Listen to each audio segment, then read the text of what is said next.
Is about sports betting in New Jersey. What we'll do now is the legislature is going to pass legislation authorizing sports betting in New Jersey, and then we'll have to file a lawsuit in federal court to get authority to do it, alleging that the Congress's restriction of sports gaming to only the states that have it now is an unconstitutional restriction of interstate commerce.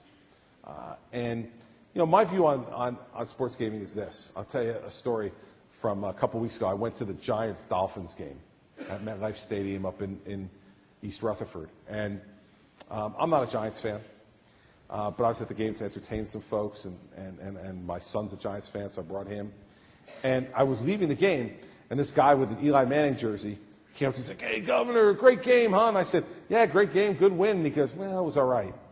And I said, "What do you mean it was all right? You're a Giants fan." And he said, "Well, because the Giants didn't cover, so I blew my parlay."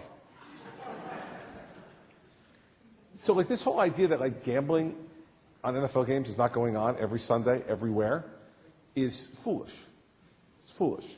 It's going on everywhere, except now it's being handled by criminals who are benefiting from it.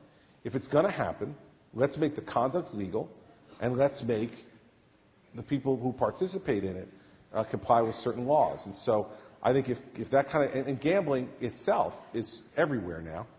I mean, in New Jersey, it used to be that New Jersey was the only place other than Nevada you could do casino gaming. Now you can do casino gaming almost everywhere in America.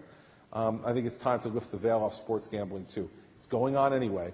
So the arguments from the professional sports teams that if somehow you make it legal, it's going to become more nefarious, seems to me to be opposite of common sense.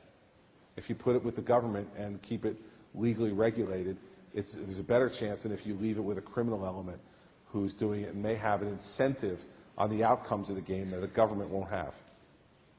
Okay, I'm going to go back over here for the